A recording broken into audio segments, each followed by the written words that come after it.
Uma das preocupações que também tem sido comuns nos últimos dias, e eu tenho visto muito aqui em conversa com vocês, são as contas a pagar, cartões de crédito, aluguéis. Como fica tudo isso? Nós convidamos a advogada, especialista também em direito do consumidor, Amarilis Cerise, que está aqui conosco justamente para tirar as nossas dúvidas. Amarilis, muito obrigada por ter vindo, viu? Obrigada a você, Mônica. Em conversa com os nossos amigos aqui pelo WhatsApp, eu queria começar principalmente com uma das...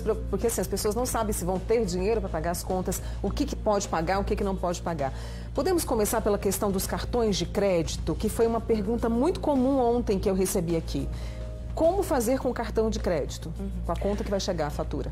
Então, Mônica, é importante a gente colocar em primeiro lugar que a gente está sim vivendo uma situação de força maior, só que a questão de força maior, a existência de um motivo de força maior, não dispensa as pessoas do cumprimento das suas obrigações. Ela tem o efeito de afastar as consequências da pessoa por aquele motivo de força maior não conseguir cumprir as suas obrigações. Então, não adianta a gente olhar de forma generalizada e querer afastar todas as obrigações, porque elas continuam sendo devidas, mas sendo comprovado um motivo de força maior, sendo comprovado que a pandemia provocou um motivo que a pessoa não conseguiu cumprir aquela obrigação, aquele contrato naquele momento, ela tem algumas consequências desse descumprimento afastadas enquanto durar o período de força maior.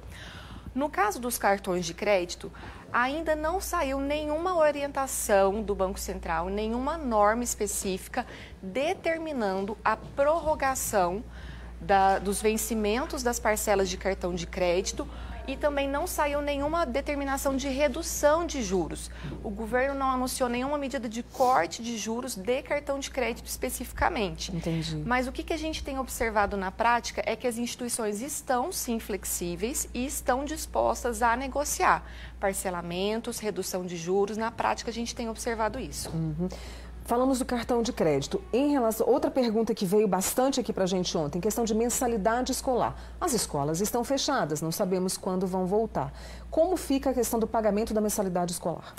Então, Mônica, a questão do pagamento da mensalidade, embora as escolas não estejam funcionando, ou seja, o serviço não está sendo prestado, quando você contrata um serviço de uma instituição de ensino, você está contratando um ano letivo. E pela regulamentação do MEC, você tem uma quantidade de dias a serem cumpridos. Então, ainda que não estejam funcionando agora, as escolas irão obrigatoriamente repor ou no período de férias ou em períodos de feriados. Nós temos julho, dezembro e janeiro para que as escolas reorganizem o seu calendário. Então, desde que os dias sejam repostos e as aulas, os alunos recebam o conteúdo didático previsto na programação do Ministério, as mensalidades serão devidas sim. No caso, outra pergunta que veio, eu fiz um compilado, viu, gente, das perguntas que vocês quiseram. O nosso WhatsApp tá disponível ali, vocês podem participar pelo 99897.000. Eu preciso esclarecer que hoje nós estamos especificamente tratando do direito do consumidor, essa relação, tá bom? Ontem a gente falou do trabalho, hoje a gente fala do consumidor.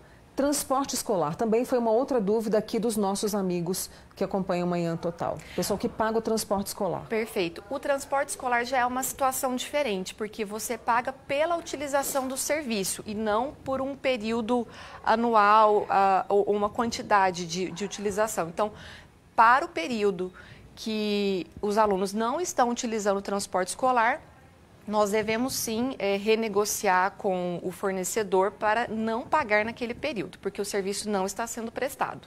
Eu vou fazer uma pausa com a doutora Amarilis, Amarilis Cerise, que está conosco aqui, tratando sobre essa questão do consumidor, para que você tenha tempo de participar. A gente falou sobre cartão de crédito, falamos sobre mensalidades escolares, falamos sobre transporte escolar. Ainda tem mais. Eu volto já com você, viu, Amarilis? Obrigada. Tá? E a gente vai voltar agora à nossa conversa sobre a questão das contas a pagar, porque nós estamos preocupados com isso e nós convidamos a advogada que é especialista em direito do consumidor, a Amarilis Cerise, que está tirando as nossas dúvidas diante dessa situação nova, É um novo coronavírus e a gente também está numa situação nova Deixa eu trazer aqui perguntas para você. No caso de aluguéis, também foi outra dúvida muito comum dos nossos amigos. O inquilino tem que pagar? Bom, os inquilinos que estão impedidos de funcionar, eles ainda estão na posse daquele imóvel. Então, em tese, o aluguel é sim devido, mas a gente tem visto que os locadores estão bastante disponíveis para repactuar. Então, por exemplo, shopping centers, já existe uma proposta das administradoras dos shopping centers para haver uma isenção, um desconto, uma redução de encargos no período em que o locatário está impedido de funcionar. Uhum. A Regiane mora no Jardim Brasília. Olha aqui, a gente até vai conversar com o pessoal do Procon também hoje. Os mercados subiram os preços mais que dobraram. Nos supermercados que ela vai, 1 litro de leite que custava R$ 2,19, hoje foi para R$ 3,70, R$ 4,00. O que ela pode fazer? Bom, Mônica, o preço das mercadorias, ele tem uma regulação própria do mercado. Ele vai variando por uma regra de consumo, de oferta e demanda. Porém, quando o fornecedor, o supermercado, o lojista aumenta de forma abusiva os preços, a gente tem observado muito aumento do álcool gel, isso é o que mais tem se falado.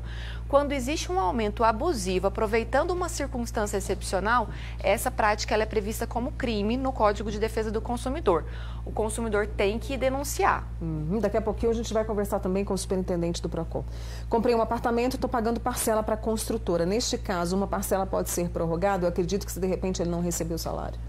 Bom, é aquela primeira questão que a gente falou no começo. Não existe a dispensa do cumprimento da parcela, mas sim, em caso de comprovação da força maior de que, em virtude dessa crise, a pessoa está impossibilitada de cumprir a prestação, ela deve sim arguir esse motivo de força maior e tentar repactuar uma prorrogação.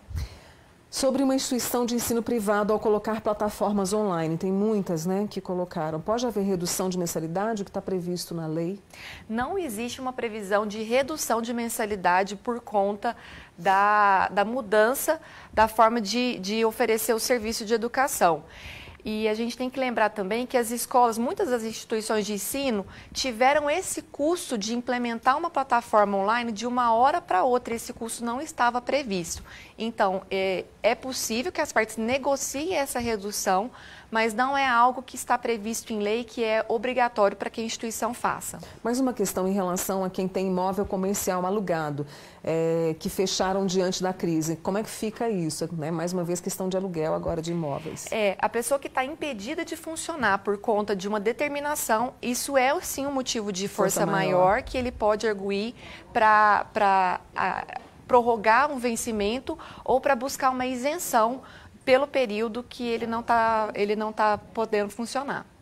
E a gente está falando aqui, eu vou voltar a conversar com a Marilis Cerise, né, que está tirando as nossas dúvidas. Opa, deixa eu pegar meu celular aqui, porque eu estou recebendo as perguntas por ele. A Adriana Bernardes está me ajudando e a gente está tentando trazer, esclarecer a você que participa conosco. Enquanto eu vejo as perguntas aqui, a Marilis, ele falou, por exemplo, em relação a viagens, né? A gente viu que algumas companhias aéreas reduziram muito o número de voos. Como é que fica isso? O reembolso da passagem, não vai ter reembolso? O que está previsto?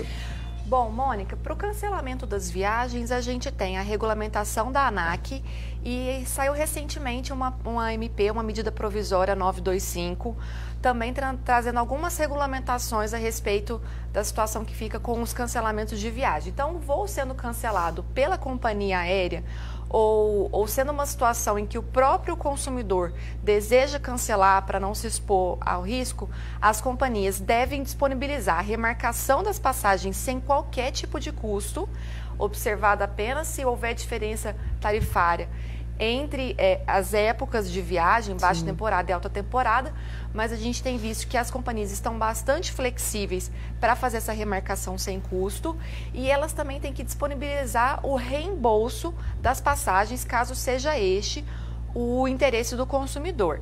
E a MP trouxe agora que a companhia tem até 12 meses para fazer esse reembolso. Então, isso pode ser, isso foi uma forma do governo dar um fôlego para as companhias, um fôlego de caixa para as companhias. Pode ser ruim para o consumidor, porque às vezes ele já pagou aquela passagem e ele vai ter que esperar um pouquinho para receber o dinheiro de volta. Sou cliente há 10 anos de internet, telefone fixo e celular. Nunca atrasei pagamento, mas estou sem sair de casa. O que acontece se eu ficar sem pagar a fatura desse mês? Ele vai precisar renegociar antes de, porque não necessariamente ele está sem pagar por um motivo de força maior. Então, o serviço está sendo prestado, o pagamento é devido. Caso ele não tenha condições de efetuar o pagamento, ele precisa entrar em contato com a companhia fornecedora, com a concessionária, para que ele possa renegociar. Tem um amigo nosso aqui, olha, que a CNH dele venceu esse mês. Marcou o exame para renovação hoje, mas ninguém atende na clínica, porque ela está fechada, né? Como é que ele faz agora? Eu sei que tudo vai ser prorrogado, não é isso? Isso, está saindo normas específicas prorrogando a validade, a vigência desse tipo de documento. Então, está prorrogado, ele pode ficar tranquilo. Deixa eu trazer essa dúvida aqui, vamos ver se você consegue ajudar esse amigo nosso de Uberaba, que é autônomo, né? Os autônomos estão muito preocupados, ele é motorista de van, tem um contrato com a prefeitura, mas não está trabalhando. O que pode ser feito? Então, sendo um contrato administrativo, ele vai precisar buscar uma adequação do equilíbrio desse contrato. Ele não está prestando serviço, mas é por um motivo alheio à vontade dele. Então, a primeira coisa a se fazer é verificar o que está disposto neste contrato que ele tem com a prefeitura. Havendo previsão de suspender o pagamento em caso de suspensão do serviço, como é uma suspensão ocasionada por um motivo de força maior, ele deve entrar em contato com a prefeitura para repactuar. Ainda sobre cartão de crédito, se a fatura não chegar, o que faz? Bom, nesse tipo de situação, os bancos, as instituições, eles colocam disposições no contrato determinando que o cliente, caso não receba a fatura, precisa entrar em contato com a instituição para solicitar a fatura. Então, o não envio de fatura, seja porque os correios não estão funcionando ou por qualquer outro motivo, não isenta do pagamento. Tem um consórcio, comprei uma van para trabalhar como transporte escolar e agora não estou recebendo porque os pais estão alegando que estão sem condições. Então, tentei negociar com o consórcio, eles disseram que não tem negociação. O que ele pode fazer? Tem negociação, sim. Esse é um típico caso de força maior. A gente tem recomendado muitas pessoas buscar o diálogo com as partes envolvidas. Caso esse diálogo não seja efetivo, ela precisa levar o problema para o judiciário. Como fica o cancelamento dos contratos de academia? Essa pessoa tem um contrato de 1 ano no qual desconta o cartão de crédito todo mês e o valor de mensalidade. Como é que fica?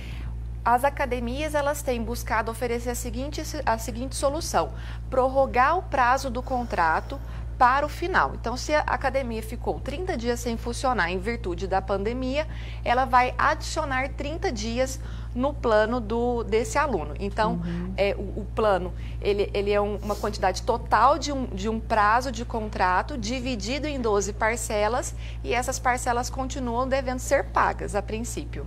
Olha essa pergunta aqui, foi pagar, né?